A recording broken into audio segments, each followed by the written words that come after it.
we should probably go ahead and get started. People just kind of roll in, so Perfect. um, we want to kind of keep to the schedule. So, welcome everybody to our final Vidi seminar of the fall semester. We'll be back in the spring, but for the fall, this will be our last one, and definitely not least. We're very happy to have Jeff Prince here to discuss how have smartphones changed the structure of online content consumption. So, those of you who have not been to a Vidi talk before, just a quick heads up about our structure. The speaker typically goes for 45 minutes, generally uninterrupted. If you have clarification questions, you can ask them in the chat, and we'll try to send that along to Jeff. But outside of that, if you can hold your questions off to the end, the last 15 minutes we have for questions and answers. So, with that as introduction, let me turn things over to Jeff. Awesome. Thanks, Coleman. Very thrilled to be here. Thank you all for coming. So I'll try to get through this as efficiently as possible, and I'm certainly excited to hear any feedback that you all have. So let me dive right in. What's the question? What's the motivation for what this paper is about? Kind of the setting the stage, as I'm sure many in this talk know, right? Time allocation has changed dramatically over the last 25 years and such. So if you look at like the year 2000, average time online was not very much. As of 2023, a lot of the different metrics show that average time online was somewhere around neighborhood of 7 hours per day, right? So major change in how people are allocating their time in just the last quarter century. And if you go to an even shorter period of time, right, let's think about 2008 until today, there's been a major shift in the mode of online activity, right? So before 2008, virtually all the online activity was on some sort of personal computer, desktop, laptop, something like that. 2008 to the present, there's this major shift to mobile, right? What's the big thing in 2008? Of course, this is when the smartphones start rolling out. And as of today, different measures show that mobile is the mode of over half of online activity, right? So we've gotten to a point now where things have actually flipped to where people are spending more of their online time on mobile than they are on what you might call stationary or relatively stationary with desktops and laptops. And okay, so we've got this big change that occurs. We know there's differences in those modes of access online, right? So mobile devices and PCs differ in many ways. What are some of the things that are most obvious? Things like the screen size, the location where you're doing the online engagement, other things like that. And some of those differences could impact what are the patterns of content consumption, right? So one paper that heavily influenced this one is this paper by Ghosh and others back in 2013. They show that smartphones increase search costs, right? So they basically show that uh, there's a lower likelihood of consuming lower ranked content on a smartphone as opposed to a personal computer. And they attribute that to differences in search costs. And so with that kind of backdrop, one thing we would highlight is there's a notable lack of research investigating how users distribute their online activity on smartphones. And so what we do is we propose and analyze some fundamental primitives related to how users allocate their online time. And so this isn't, I'm not going to dazzle you with, fancy econometrics here. What I'm going to be doing is trying to lay out theoretically grounded hypotheses about how people allocate their time online as they move from kind of the PC laptop base to a smartphone base, and show some metrics that are going to help assess whether those hypotheses hold, right? And so the other thing we would highlight is that while the time budget has been examined by prior research, so a lot of research out there, Scott Walson and others have talked about changes in how people have been allocating their time over time, right, with different technological rollouts. No studies linked changes in behavior to the present multi-device era, right? So we're now fully in the era where people are on multiple devices, and there's fundamental differences in the features of those devices that could realistically impact how they consume content. So why do we care about this? Why is this an interesting project to get involved in. What we would say is that understanding differences, right, in how people consume content across different modes of access leads to new implications for the future of digital markets and competition policy. So, for example, if mobile consumption alters the concentration of engagement, right? So if you become more concentrated, less concentrated when you're on mobile versus other modes of access, this could alter the competitive landscape amongst content suppliers. And so if that kind of thing is happening, this is certainly going to be consequential for practitioners, going to be consequential for we as consumers, and it's going to be consequential for policymakers. And so we're trying to take that initial step and just it's in a lot of ways it's a measurement paper. It's trying to understand what exactly is going on, and then taking a little bit of a step further than that to be able to say, with what we observe, can we say something about what this might mean in terms of the mechanisms, what's going on behind the scenes that's driving the observed differences. So for the rest of my talk, I've got basically 5 elements. So I'm going to kind of walk through some hypotheses that we generate in terms of how online content consumption may or may not change as you change the mode of access. I'll talk about our data a little bit. I'll talk about, in particular, one of the things we're really going to focus on is variety, so how variety changes. And I'll talk about our measures for variety. I'll get into our results, and then I'll wrap up with some implications from what we find. All right, so let me jump into hypotheses. Consider differences between mobile, let's think about it in terms of a smartphone, and your home PC or laptop usage. And so what we're going to do is consider what those differences are, and we're going to build empirically testable hypotheses based on that. And as I mentioned, the Ghosh paper from 2013 was a good source of inspiration for us. And one of the, some of the things that they highlight in terms of differences between mobile and home PC are things like screen size that I mentioned before, mobility, right? So obviously mobile with smartphones, the range of locations where you would be accessing the internet is almost certainly going to be larger. And then also differences in access to timely information, right? Again, kind of as a function of mobile being a wide variety of locations as opposed to your desktop or laptop typically being at home. Beyond that, there's also a paper I have with Andre Boyk and also, again, with Shane Greenstein, where we talk about measures of breadth and depth of consumption. And one of the takeaways from that paper is we find there's competition amongst websites to fill users' exogenous slots of time in addition to competition via website characteristics and offerings. So what do I mean by that? So exogenous slots of time, meaning that structurally in your life, it's going to be a function of what your work habits are, what your, exercise or outside of the home habits are going to establish structural slots of time that are viable for you to actually be accessing the internet, which then could influence what your content consumption behavior might look like. And how does that relate to our study here? The point would be that given the relative portability of smartphones compared to home computers, the exogenous slots of time that are available to access the internet plausibly differ between smartphones and home computers. And so let me kind of build on those insights to construct our hypotheses. So we're going to have 3 pairs of hypotheses. These are going to concern, one pair is going to concern the intensity of online content consumption, one's going to concern the variety, and then one pair is going to concern the relationship of intensity and variety with the time budget. So how much time you're allocating to online content consumption.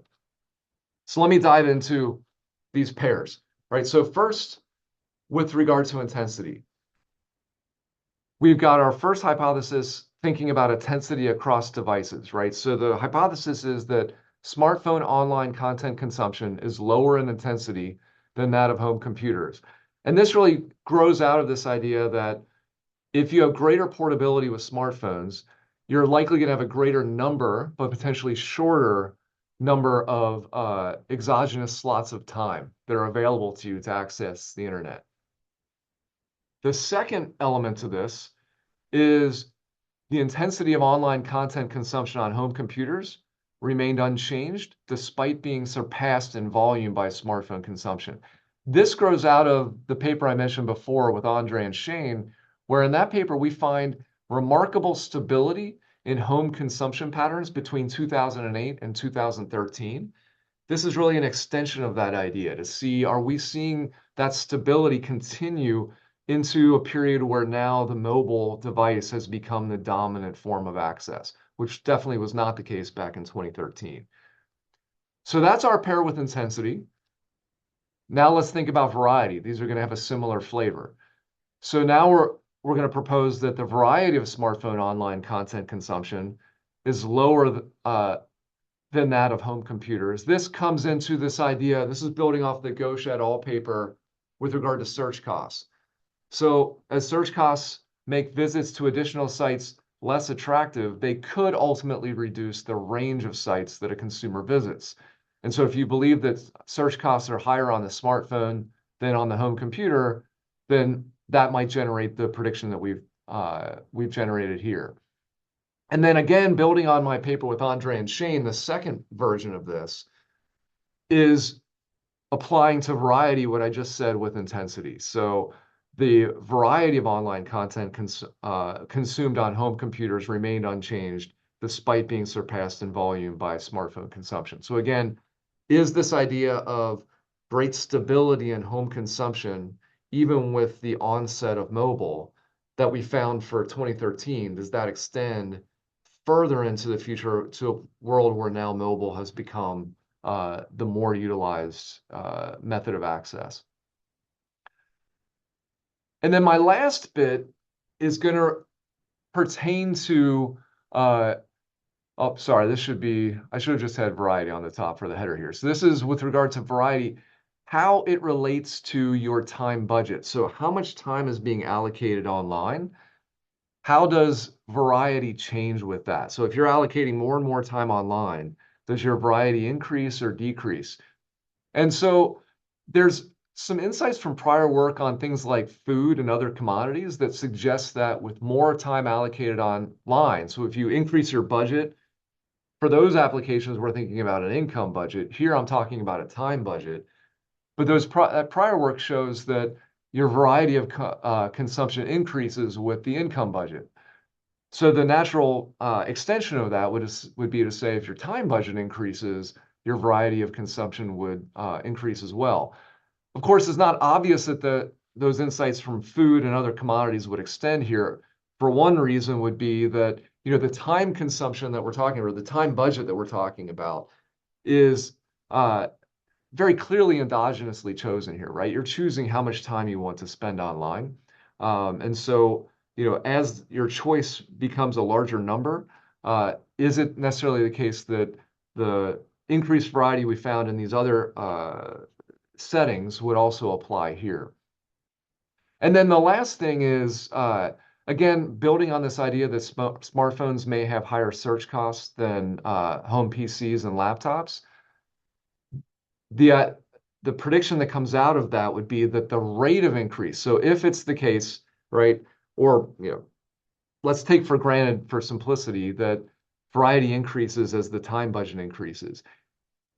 If smartphones have higher search costs than home PCs and laptops, we might think that the rate of increase in variety as the time budget increases would be less for smartphones than they are for home PCs and laptops. And so that's going to be our last hypothesis that we're going to try and test with our data.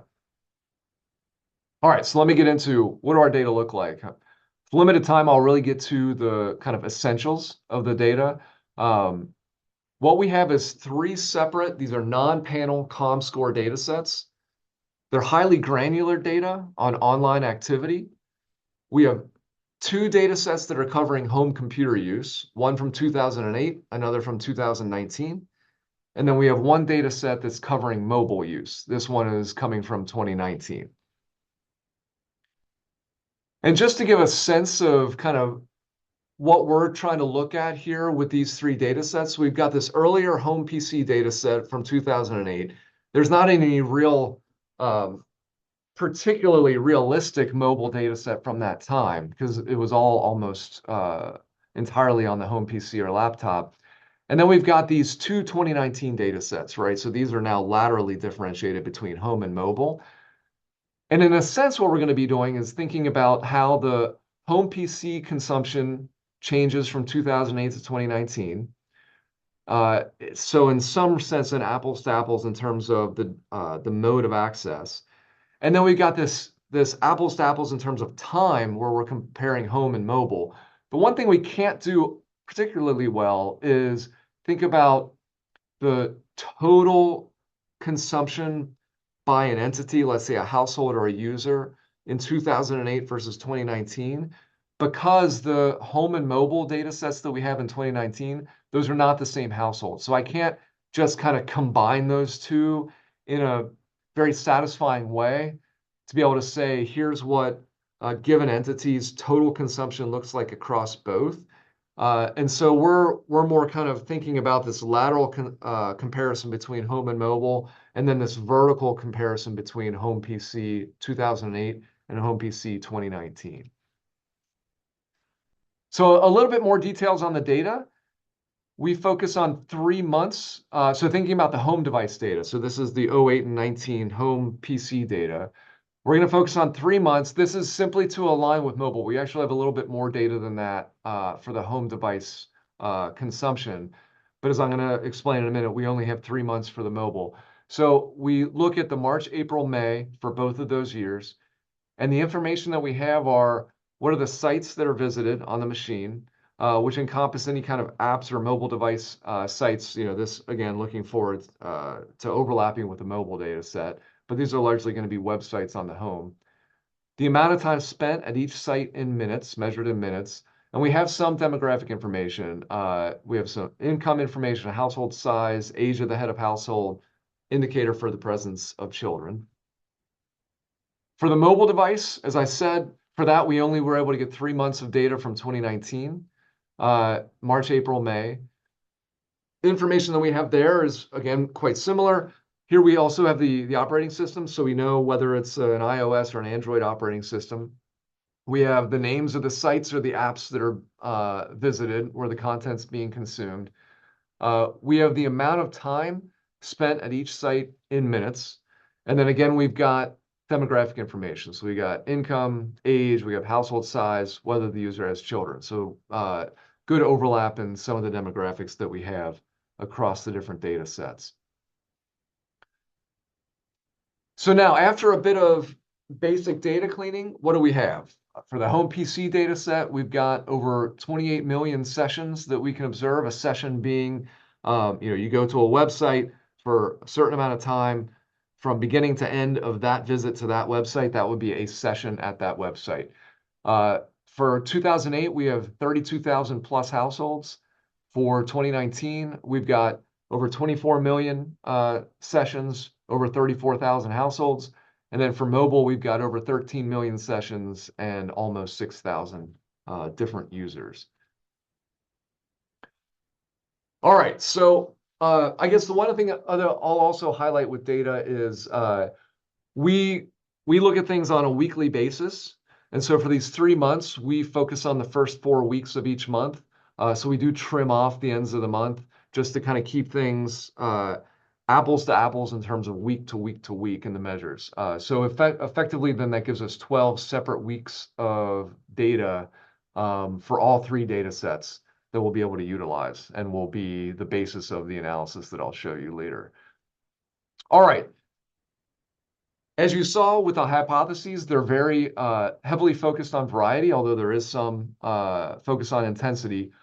What I'm going to talk about next is going to focus heavily on how we construct our variety measures. But before doing that, just a quick note on our intensity measure. So those were that first pair of hypotheses. This is going to be measured using session length, right? So as I mentioned, we have the amount of time that you're spending in minutes for each of the sites and apps that you go to. So we're gonna consider the intensity of your visit as the number of minutes that you spend for any given visit to a site or app. And so we'll come back to that later when we get into some of the measures that we have coming out of the data. A bit more complicated one would be the variety measure. So how are we getting at what's the variety of your consumption across different sites and apps. We consider two different types of variety measures. We measure variety in visits, right? So what in terms of the places you go, how various is that? And then we can also think about variety in time, thinking more in terms of an intensive margin. So how your time is allocated across these sites, how much variety is there in that? And so the main measure we use that we leverage leverages the Herfindahl-Hirschman index formula. And as I mentioned, we think about things in terms of weeks. So we're going to measure this at the weekly level. So if you think about an HHI in visits, what we're going to do is use the site shares, the fraction, call that Q. And just to be clear, for these Herfindahl measures, when I talk about Q, if it's 20% of your visits were at the New York Times, it's going to come into the formula as a 20, not a 0.2 for this particular measure. Which, as people in the room, I'm sure, recognize is pretty standard. So we're going to have the standard measure for Herfindahl, but of course, we're interested in variety, right? Herfindahl is a concentration measure. So our variety measure is going to be 1 minus that, or in this case, it's going to be 10,000 minus that. So it's going to be, in a sense, the inverse of the concentration that Herfindahl captures. And just to kind of round things out, I here represents a site. So what's the fraction at a given site, let's say New York Times, that your visits are for a given week T for a given household J, right? So we've got our variety measure in visits V, which is 1 minus that Herfindahl, or 10,000 minus that Herfindahl measure. And then we've got in time, same idea, but now take all the time that you spend across all the sites that you visit. What's the share that you spend? So you might have 20% of your visits be at the New York Times, but you could have 75% of your time spent there, right? And so that's going to give you very different concentration measures in terms of how you're allocating your time across sites. And so now we have our variety measure in time, which is going to be 10,000 minus the Herfindahl measure using shares of time.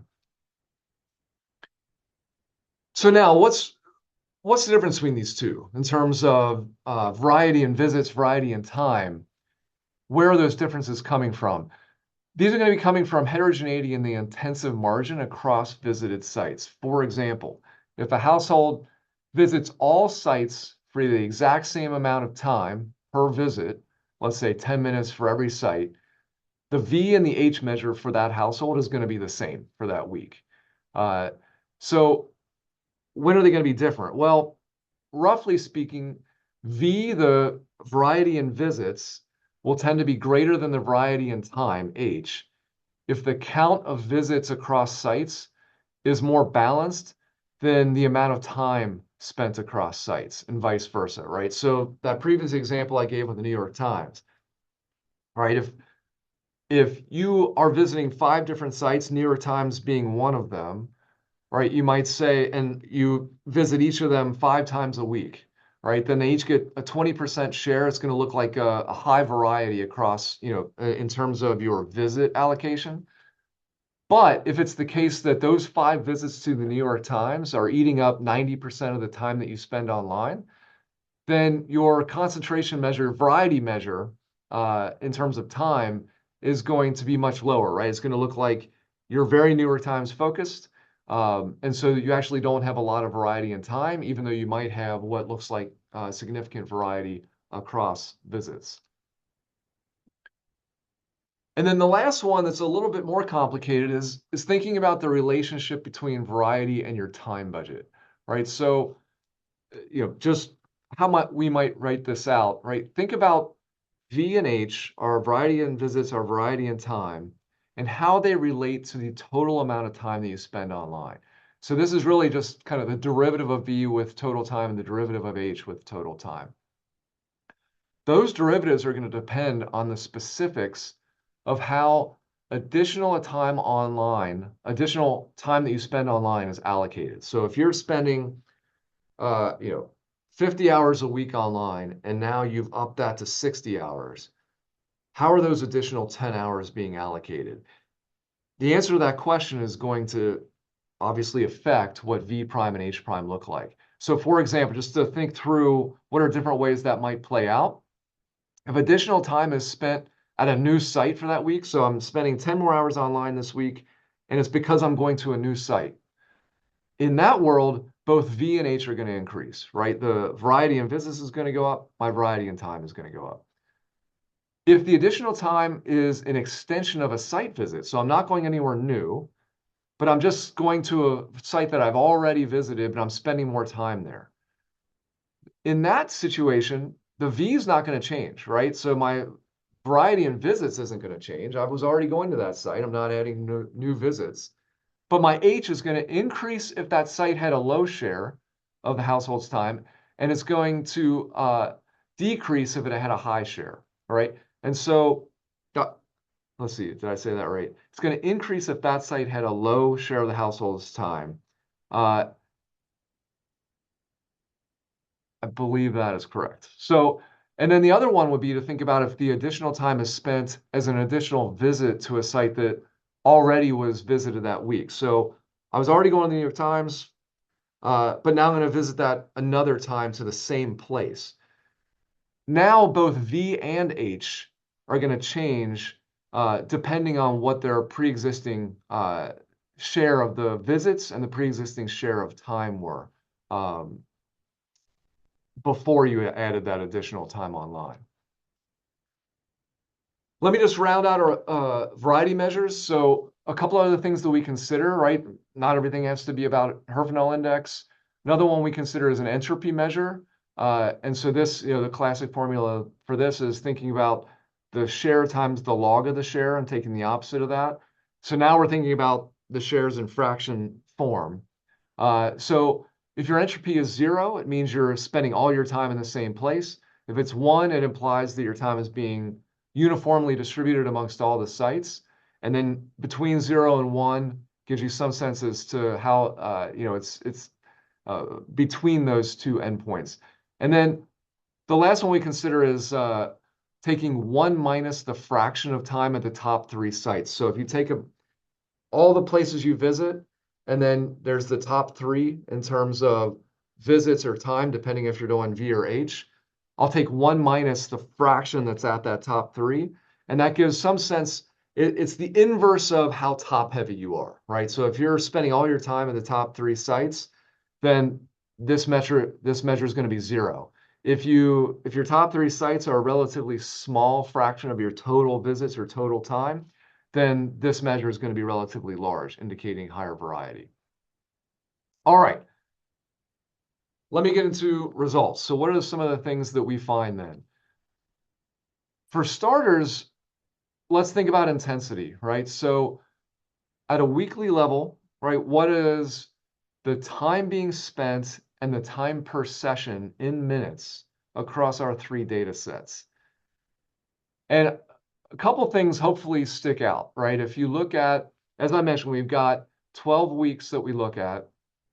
If you look at the time per device, and if you go from 2008 to 2019, you can clearly see that while the home device has gone down in time per week, right, it's not anywhere close to being fully cannibalized by mobile. Most of the mobile time, which is substantial, is additional to the time that was being spent in 2008 rather than instead of the time that was being spent in 2008. Another thing that I think stands out is the time per session for the home device is relatively similar. Goes up a smidge, right, between 2008 and 2019.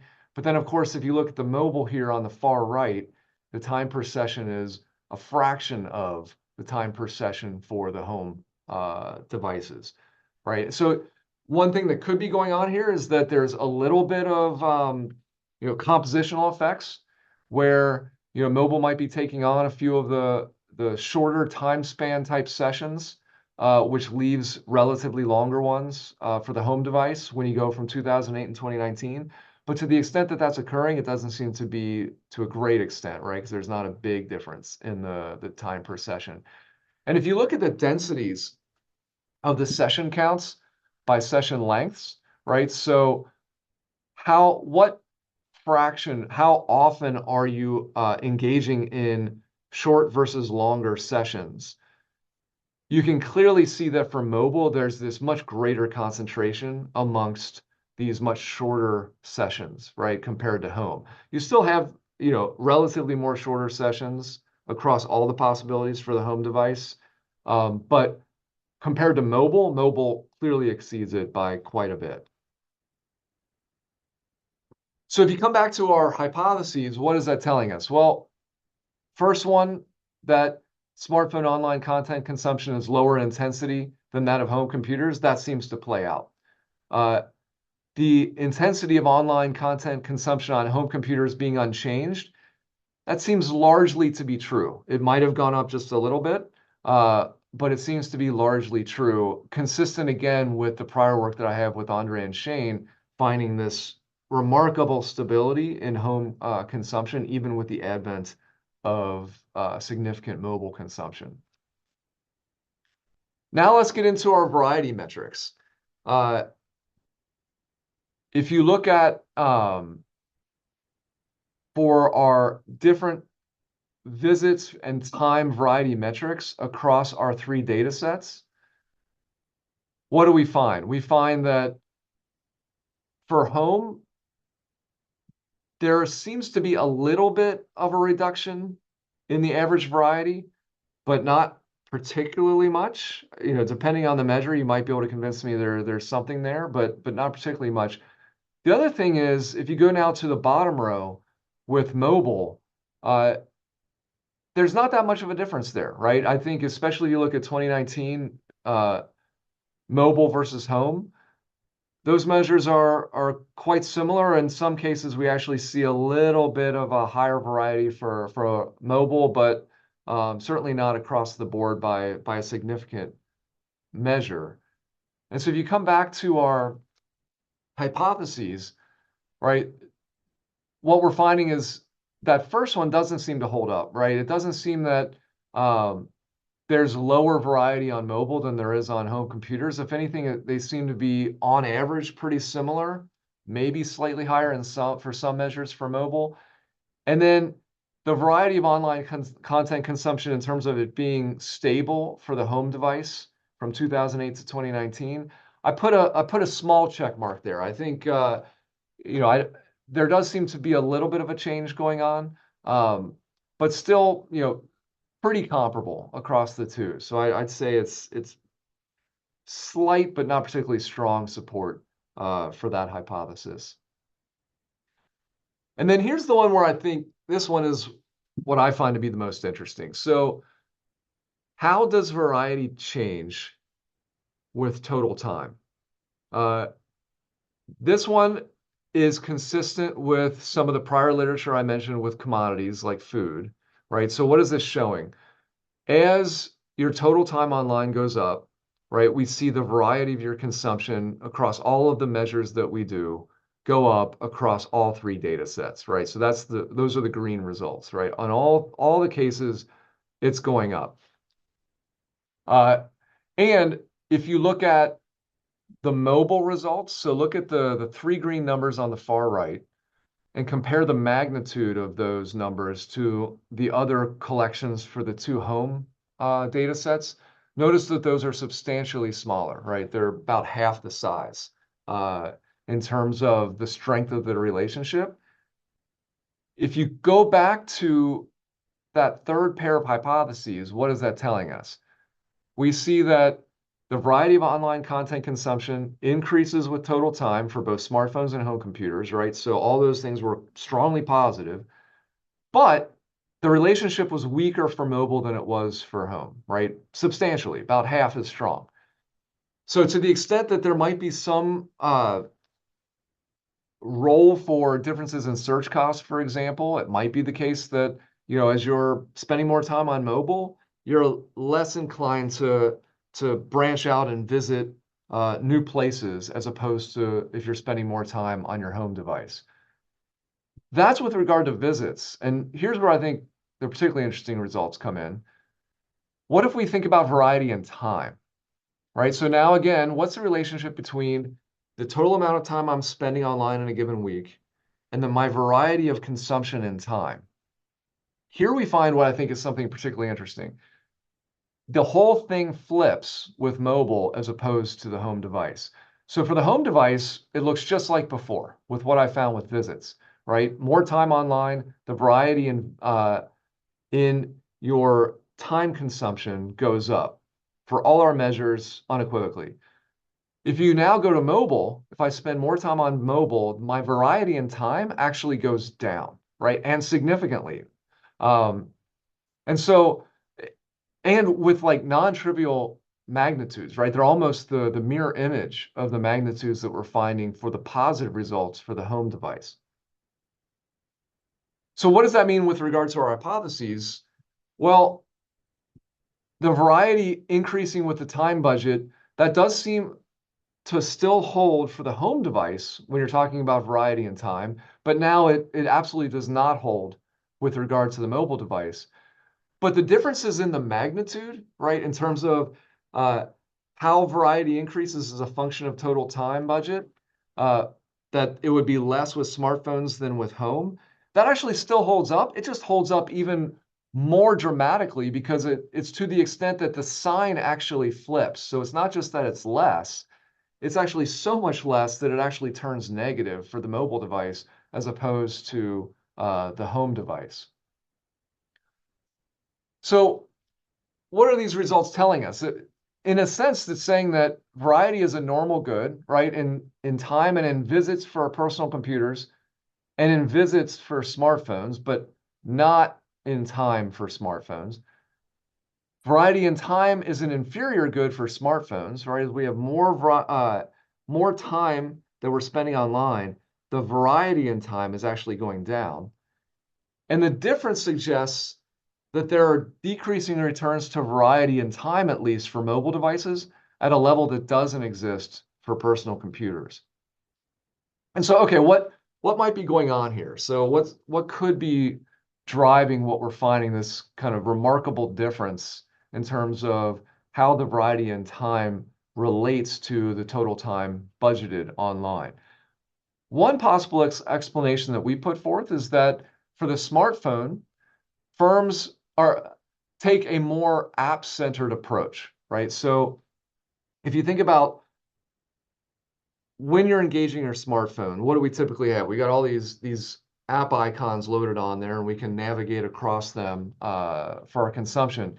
And there's going to be, in a world like that, where that's the typical mode of engagement for the developers, it's going to lower frictions at low usage levels, but perhaps not so much at high usage levels, right? So an app-centered approach encounters human limits on the total number of app icons people can reasonably navigate on their phone. And so the app-centered approach also might accommodate differences in potential frequency and length of sessions across the computer and the smartphone. And this is evidenced by this higher volume and this skew toward shorter sessions for smartphones that I showed you earlier. And so if it's the case that diminishing returns for a site's content, again, going back to my New York Times example, right? If your diminishing returns for the content at that site are largely realized at the session level, not at the visit level, uh, it might be that additional time online will lead to more variety on the home computer, where more time more often leads to longer sessions, than the smartphone, where more time more often leads to more sessions. So just to unpack that a little bit more, remember what I was talking about with these results that I found with Andre and Shane about exogenous slots of time potentially driving some of our patterns of online content consumption. And you might think that the exogenous slots of time that are available for consumption are going to look different for the home device than the mobile device. And so if you have more time within an exogenous slot of time, so if I have this exogenous slot of time and I'm spending more time filling that up with online content consumption, then you're more likely to kind of hit your limit in terms of getting return in value for maybe your favorite sites like a New York Times, which then might spur you to visit somewhere else, which then is going to increase the variety, right? So if what we're talking about is just extending time within this exogenous slot, and I've been spending a lot of time in the New York Times to the point where my return is getting quite low, I'm going to be more inclined to then go to a different site where I get a higher marginal utility. Contrast that with in the mobile, if I've got smaller chunks of exogenous slots of time, and now I've got more time available to allocate, it's more likely what I'm going to do is choose another small chunk of time as another small exogenous slot and fill that up with some online content consumption. In that world, the utility I got from the New York Times from a previous session, previous visit, if I had extended that visit, my utility might have not increased very much. But if I do a brand new visit at another point in time, fill up another exogenous slot of time, I might then regenerate where now the new visit, I'm at the higher marginal utility point in terms of consumption of New York Times content, uh, such that I just am going back to the New York Times. So now all that's doing is giving me another visit at the New York Times, more time spent at the New York Times, which for our variety measures means variety is going down, right? You're creating more concentration on the New York Times when you have more time available. Okay, so I've put this proposal out there. That's a possible explanation as to why we're finding this dramatic shift. We do check a bunch of things to see if, what might be going on there. What's driving that negative relationship between variety and time and total time for smartphones? Is it the linearity assumption? We try different functional forms. No, that's clearly not driving it. Is it demographics? There's no clear relationship with income and age that's driving this. So, checking this along those dimensions, you might think, there could be some demographic compositional effects in terms of who's in the sample for these different data sets. At least according to income and age, that's not driving what we're finding. What about consumption of content associated with long sessions like video, social media, music, things like that? That doesn't seem to be driving it. Even if we purge those types of visits out of the data set, we still find the result. We still get the flip for the remaining types of content consumption. So what about app usage on smartphones? Getting back to that proposed mechanism that I just gave. Well, one thing we try to do to see if that could be behind it is we divided the sample into heavy, this is the mobile sample. We divided that into heavy and light app users on the smartphone. And if you do that, so this is at the user level, right? So are you above the median in terms of app usage or below the median in terms of app usage? This is relative to website visits. If we split the sample that way and run the same analyses, the negative relationship between this variety in time and total time is notably stronger for the heavy versus the light app users. In fact, to the point where our entropy measure even turns positive for the light app users. So for our light app users, our entropy variety measure in time actually flips to be positive and looks like the variety measures that we saw for the home device. Doesn't quite get there for the other two, but it's much weaker in terms of being negative versus the heavy users. It's the heavy app users that are largely driving this big negative relationship between variety and time that we're finding on the mobile device. And so we argue that this at least is suggestive that the app-centered mobile experience is at least a partial driver of this difference in the relationship between time online and the variety of consumption, at least with regard to time. All right, I know I'm right up on time here, so let me just finish up with some implications. So what does all this tell us? The introduction of smartphones had a minimal impact on the variety of home computer consumption. So, but at the same time, likely reducing the time budget for desktops and laptops. So we do see a decrease in the total time spent on desktops and laptops in a given week in 2019 versus 2008. Consumption patterns may be shifting towards a more concentrated set of online content suppliers as online activity continues to shift to mobile, right? So we don't in an absolute sense, in just uh, you know, in a level sense, comparing mobile to home, we don't see this big difference in the variety of consumption. However, we do see for the mobile device, as we see more time being spent online, and I know it's endogenously chosen, but in reality, that is kind of how it works. People are endogenously choosing how much time to spend online with mobile. As people are spending more time on mobile, we see a decline in their content diversity. So that could portend uh, a greater level of concentration in content consumption as people continue to move more of their online content consumption to the mobile device from the PC and the laptop.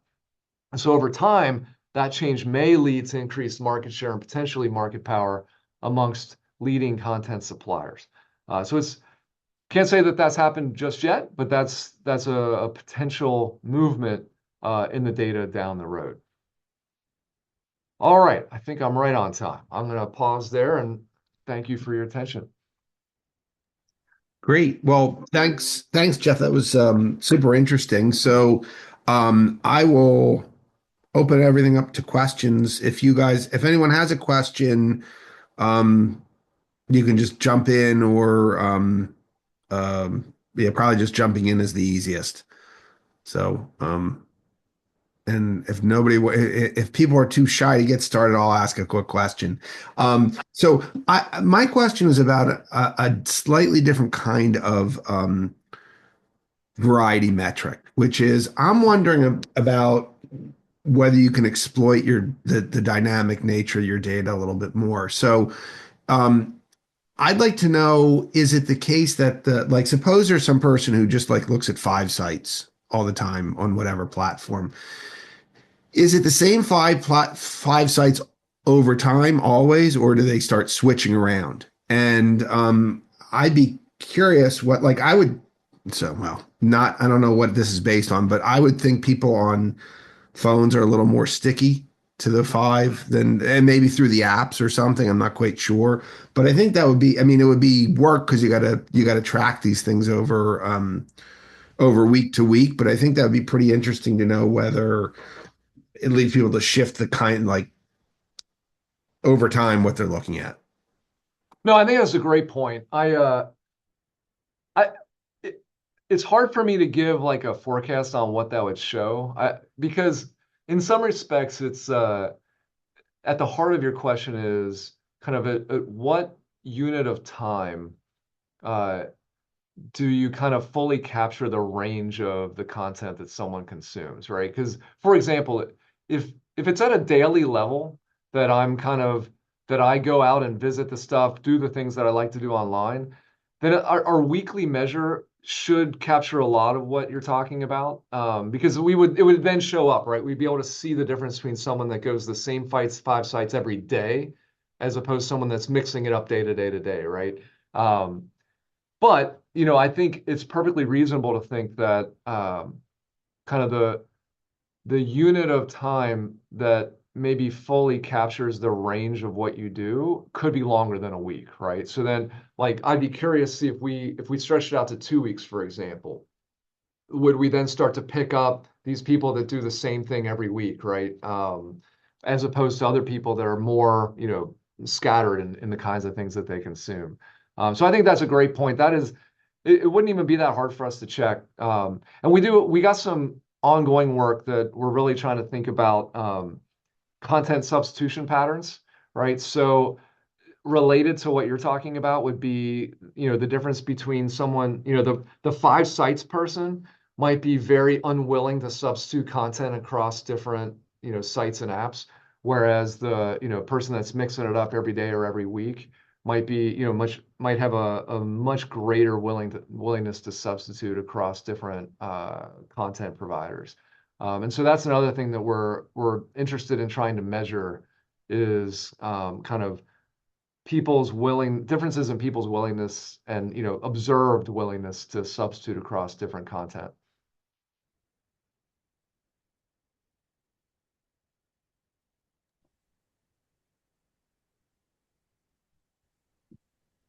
Hi. May I ask a question about what do you observe in the data in your mobile data set? Do you observe the location? Like how much the location is driving this variety? It's a great question. Sadly, it's one of these very narrow data sets, so not a lot of columns, but a lot of rows. And so we don't they don't as you can imagine they're pretty guarded about that level Yeah. of granularity. But yeah, the best we could do is get some of this demographic information, but that's really as far as we were able to go. Okay. Thank you. Um, I had a mechanical question about how the variety is calculated. So, like on PC, when I'm browsing the New York Times, each website is a separate URL versus on the mobile app, like maybe that all counts as the same app. So could that be affecting the variety measures? That is a good point. I'd have to go back to see exactly how we drew the line, but my recollection is uh, when I talk about like visiting, like what entails a visit, it's at the highest level. So like with your example, the New York Times, right? So each piece within the New York Times obviously has a different URL to it. But if it's all under the NewYorkTimes.com umbrella, we would call that a visit to the New York Times. So in that respect, we're trying to do the best we can in terms of, what would be the most good faith estimate of what it means to be at a kind of given online location, right? And so like if you're at a working within a given app, like if you're playing Angry Birds on your phone, right? Like anything you do within Angry Birds, you're still on the Angry Birds app. And then if you're at the New York Times, any of the pages you're consuming within the New York Times, we would still put that under the NewYorkTimes.com umbrella. Thanks. So in your data, do you observe the time of the day that they visit those sites? Because I mean that could give us a lot of information on how mobile substitute desktop or to what extent it substitute desktop. Because if I just go to my TikTok during commuting, then it's not really substituting my desktop consumption, right? To that extent, and that also affect my intensity because when I'm driving, I can't be on TikTok like for more than a minute or something like that, right? No, I think that's 100% right. To your original question, I believe I believe we do have timestamps. Um, so I think the clean version, has it just a column of minutes for the visit, but I believe that is derived from the timestamps of kind of when the visit began and when the visit ended. So to your point, we could, and I think I'm glad you mentioned that because I think that actually could feed into some of our future work. Because I think that does speak to it could give us some insights on substitution patterns, right, across devices. Because as I said, even the high level stuff from this paper suggests that there's some substitution going on, right? The home consumption goes down despite this explosion in like total consumption, but it doesn't go down that much, right? It only goes down like about 15%. So a huge amount of the mobile is additional, right? It's going above and beyond what people were doing at home before. And so I think part of it is, you know, being able to do things that you otherwise couldn't do, right? Like go on TikTok for a minute on your car, which of course we wouldn't advise, but we know people do it. And so, yeah, I think that's a great point. We definitely could leverage some of that information to try and get some deeper insights about substitution.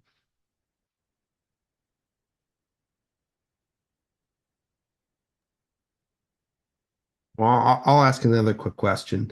I don't know if this is like I know I appreciate the um, broadness of the implications of sort of what you're doing. So this might be a little too in the weeds, I guess. But would it be possible to compare consumption of particular sites on mobile versus desktop? And like what would be good, but I guess the time periods aren't great for this. If this was older data, the mobile data, particularly, you could see like introduction, like when Facebook introduced their Oh, mobile yeah. stuff. Yeah.